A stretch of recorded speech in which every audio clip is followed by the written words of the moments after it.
महापालिकेच्या अधिकाऱ्यांशी बैठक घेऊन कामगारांसंदर्भातले अनेक प्रश्न जे आहेत ते या संदर्भात मांडलेले आहेत। तसं बघतात महानगरपालिकेमध्ये अनेक दिवसापासून पाहायला गेलं तर कामगार ज्या पद्धतीने पाहिजे त्या पद्धतीने कामगार नाही आहे आणि त्या संदर्भात आवाज कसा उचलला। खरं म्हणजे ॲक्शन मोडवर हरकत नाही म्हणाला, पण आम्ही रोजच अभ्यास करणारे विद्यार्थी आहोत। त्याच्यामुळे रोज नवीन नवीन या शहरामधल्या लोकांना काय करता येईल। आता महापालिकेमध्ये जे कर्मचारी आहेत एका अर्थाने त्यांना कोणी वालीच नाही आहे की काय अशी परिस्थिती निर्माण झाली आहे। मी तर कामगार मित्र म्हणून काम करतो, माझी कुठली युनियन नाही, मी युनियन लीडर नाही, पण गेल्या 3-4 वर्षापासून मी बघितलं आहे की ही सगळे म्हणजे सुरक्षा विभागापासून ते आरोग्य विभागापर्यंत, फाईल एरिया विभागापासून ते शिक्षण विभागातले जे कर्मचारी आहेत त्यांच्यापर्यंत अशी निरनिराळ्या विभागामध्ये इतके प्रश्न आहेत। एक तर अधिकारी त्यांना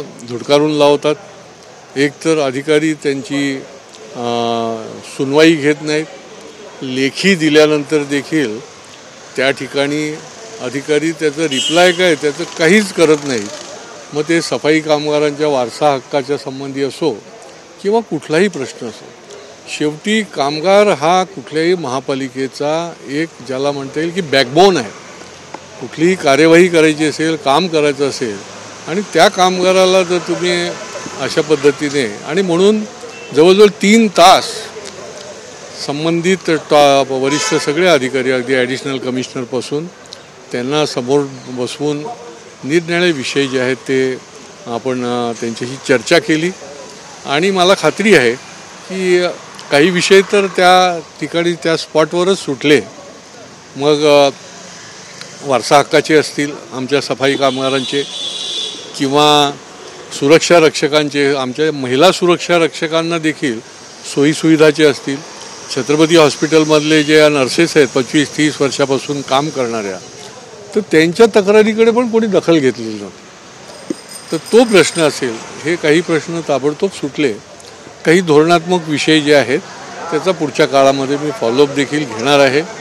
पण आज या महापालिकेमध्ये कामगारांची अत्यंत पदभरती जी आहे ही रखडलेली आहे। जवळजवळ 4000च्या वर निरनिराळ्या खात्यामध्ये माणसं भरण्याची बाकी आहेत। जर महापालिका आपल्याला सक्षम करायची असेल, सुदृढ करायची असेल आणि ज्या पद्धतीने एक या ठिकाणी विकसित ठाण्याचं आम्ही स्वप्न बघतो आहोत, तर या पदभरतीला देखील लवकरात लवकर सुरुवात झाली पाहिजे आणि आवश्यक ती पदभरती जी आहे, मी काही असं नाही सांगणार की एकाच दिवशी तुम्ही सगळे करा, पण टप्प्याटप्प्याने आपली आर्थिक स्थिती लक्षात घेऊन समोर त्याची भरती करणं ही काळाची गरज आहे, ही ठाणेकरांची गरज आहे।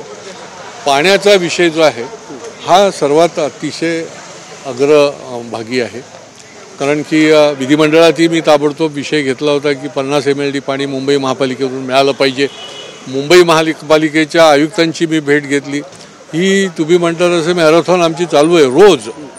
त्याच्यानंतर मुंबई महापालिका आणि ठाणे महापालिकेच्याही संबंधित अधिकाऱ्यांच्या बरोबर मी चर्चा केली, बैठक घेतली। आता एकच टप्पा राहिलेला आहे, कारण मुंबई महापालिका आयुक्त सकारात्मक आहेत। 50 MLD पाण्याचं जी मागणी केलेली आहे आमच्या महापालिकेने आणि मी देखील, तर आम्ही त्यांना सुचवलं की तातडीने 25 MLD द्या। ही जे काही पाणी विकत घ्यायला लागतं आहे लोकांना, टँकरने पाणी पुरवठा करायला लागतो आहे, तो तरी जाईल घोडबंदर रोडचा विशेष करून। तर आता ह्या 3ऱ्या टप्प्यात मला वाटतं हा प्रश्न जो आहे 25 MLDचा मला वाटते सुटेल, कारण की तिन्ही मीटिंगमध्ये मुंबई महापालिका सकारात्मक आहे। लॉंग टर्ममध्ये देखील याच्या संबंधी आम्हाला विचार करायला लागेल। मी देखील एक ॲक्शन प्लॅन माझ्या स्तरावर बनवलेला आहे, त्याचंही मी जसं आता इरिगेशन जे आहे ते मुंबरी धरण आहे की ज्याच्यामधनं 150 MLD पाणी येऊ शकतो, तर त्याचा आम्हाला प्रयत्न करायला लागेल। त्याचा पाठपुरावा मी पुढच्या काळामध्ये करणार आहे, कारण की आज काळू आणि या भागातलं शहापूर आणि मुरबाड भागातले जे प्रस्तावित आहे ती धरणाचं काम जे आहे ते रखडलेलं आहे, कारण तिथे अनेक प्रश्न निर्माण झालेले आहेत। पण याचंही पुढे घेऊन हे काम जे आहे ते पाण्याचा प्रश्न सोडवण्याकरता उपयुक्त होणार आहे। सर काही वेळेला तर तुम्ही लक्षवेधी मानले होते अनधिकृत बांधकामासंदर्भात, मात्र रायगड या भागात दिव्यामध्ये कारवाई करत असताना अधिकाऱ्यांनाच आता अंगावरती यायला लागलेत, मारहाण करण्यात आलेली आहे. कसं बघतं या प्रकरणामध्ये? बघा, हा अनधिकृत बांधकामाचा प्रश्न जो आहे तो एका वाक्यात मांडण्यासारखा नाही आहे. आजच मी कांदळवनच्या प्रमुख विभागीय जे प्रमुख आहेत पूर्ण भागाचे त्यांच्याशीही मी बोललो. अहो, नुसतं अनधिकृत त्या महसूलच्या जागेवर किंवा सरकारी जागेवर नाही, तर कांदळ वनामध्ये शिरलेले आहेत. तुमचे जे सरकारी ज्या जागा आहेत त्याच्यामध्ये शिरलेले आहेत, त्या ठिकाणी चाळी बांधल्या जात आहेत. तर याच्यावर कारवाई, आणि त्यामुळे फार कठोर कारवाई करावी. सगळा बंदोबस्त घेऊन जा, कारण की हा हळूहळू कसं आहे की हा सामाजिक प्रश्न पण आहे ना. इमारती अशा कोसळून पडतात. कांदळ वनात जर तुम्ही घुसलो तर गावाच्या गावं उद्ध्वस्त होतील आपली, त्याच्यामध्ये पाणी शिरेल. कांदळवन ही मोठी ताकद आहे या शहराच्या आसपास जे काही आहे त्या ठिकाणची, आणि त्यामुळे याच्यावर ठोस अशा प्रकारची कार्यवाही माननीय मुख्यमंत्री साहेब याचे स्पष्ट निर्देश देतील याच्याबद्दल मला विश्वास आहे. पण महापालिके अधिकाऱ्यांनी देखील याच्यामध्ये कुठलीही हयगय करू नये, आणि जर कोणी हयगय करत असेल तर त्याच्यावर ॲक्शन घ्या. एकदा लोकांना दाखवा की आम्ही ॲक्शन घेतली, आम्ही कारवाई केली. ॲक्शन होत नाही, गेली अनेक वर्ष आपण बघितलं असेल. आणि त्यामुळे देखील हे प्रश्न जे आहेत, नुसती बदल्या होणं हा ही ॲक्शन नाही आहे. प्रत्यक्ष कारवाई केली गेली पाहिजे, तर त्याच्यावर जरब बसेल. उशिरा कारवाई केल्यामुळे कुठे अडचणीचा भाग निर्माण होतो, त्यामुळे नाही, उशिरा म्हणजे तोपर्यंत बघत बसतात.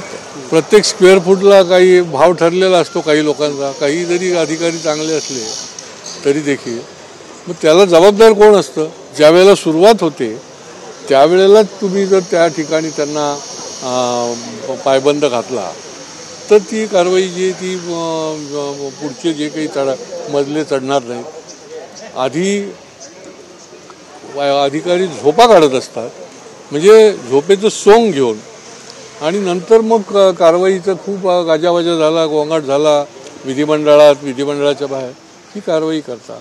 तर ही योग्य नाही आहे, या शहराच्या हिताचं नाही. संकल्प कसा असणार नवीन वर्षाचा आमदार म्हणून तुम्ही या भागातली कामं? या भागातली आता संकल्प म्हणजे आम्ही सुरूच केलेला आहे.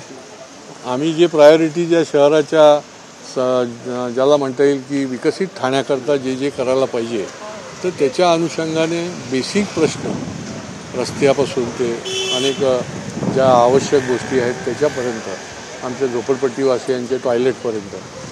पण ठाण्याच्या दुसऱ्या रचना देखील, सर्वांगीण विकासाच्या देखील ज्या योजना आहेत त्या पुढच्या काळामध्ये महायुतीचं सरकार आहे, प्रोत्साहन देणारं आहे, ताकद देणारं आहे. डबल इंजिन सरकार केंद्र आणि राज्यामध्ये आहे. निधी देखील या ठिकाणी उपलब्ध होऊ शकतो.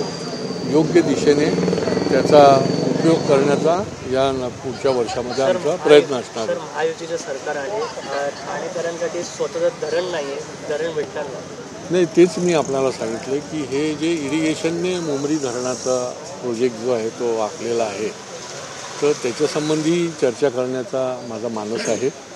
आणि कायमस्वरूपी वाढती ठाण्याची सगळीच लोकसंख्या आणि ज्या पद्धतीने ठाणं वाढतं आहे, तर त्याच्याकडे लक्षात घेता हा प्रायोरिटीने आम्ही पुढच्या काळामध्ये घेणार आहोत. सर, रमेश मस्के खासदार यांनी सांगितलं की आमच्याकडे तसं बळ आहे, येणाऱ्या काळात भविष्यात सोबळाचा नारा त्याचं संकेत त्यांनी दिलेले आहे. कसं बघता येणाऱ्या महानगरपालिकेमध्ये महायुती नगरसेवकच्या निवडणुकीच्या वेळेस सोबळावरती कशावर लढणार का महायुती धर्म? महायुतीचे नेते जे आहेत ते राज्यस्तरावरती हा निर्णय घेतील. आता खासदार साहेबांनी काय सांगितलं मला अवगत केल्यावरच मी याच्यावर भाष्य करू शकतो. ते मी अवगत करेन आणि त्याच्यावर निश्चितपणे भाष्य करेन. सर, वडेट्टीवार सांगताय की भाजपने उद्धव ठाकरेंना सोबत घेतलं तर एकनाथ शिंदेचं काय होईल? वडेट्टीवारांनी त्यांच्या पायाखाली काय गळतंय ते बघायचं सोडून सारखं आपलं आमच्या ह्याच्यामध्ये महायुतीमध्ये ते बघत राहिले. त्याच्यामुळे 237 आल्या सीटा. त्याच्यामुळे ते असंच तुम्ही बघत राहा, म्हणजे आमच्या जनाधार जो आहे हा आणखीन वाढत जाईल. तुम्ही तुमचं बघा पहिल्यांदा. उगाच तुम्ही किती प्रयत्न केला भांडणं लावून द्यायचा, त्याने काही उपयोग होणार नाही. तर काश्मीरचं कश्यप असं आता नामांतर मिळणार अमित शहाने सांगितलं केलेलं आहे. फारच समाधानाची गोष्ट होईल, कारण की महाराष्ट्रामध्ये अनेक नावं जी आहेत आज उत्तर प्रदेशमध्ये देखील सन्माननीय योगीजींनी अनेक नावं बदलली. शेवटी या देशाला, या मातीला साजेशी, या संस्कृतीला साजेशी अशा प्रकारची नावं जर दिली गेली तर बिघडलं कुठे? शेवटी स्वातंत्र्याच्या नंतर शेवटी ह्या देशामध्ये अनेक प्रकारची आपण गोष्टी ज्या आहेत ते बदल केलेले आहेत. अगदी रेल्वेच्या नावाच्या पाट्या पासून ते रस्त्याच्या पाट्या, शहरांच्या नावाच्या पाट्या, जसं संभाजीनगर केलं, अनेक अहिल्यानगर. त्यामुळे याच्यात काही नाही, उलट हे समाधानाची गोष्ट, लोकांना खूप मोठा याच्यामध्ये समाधान मिळेल.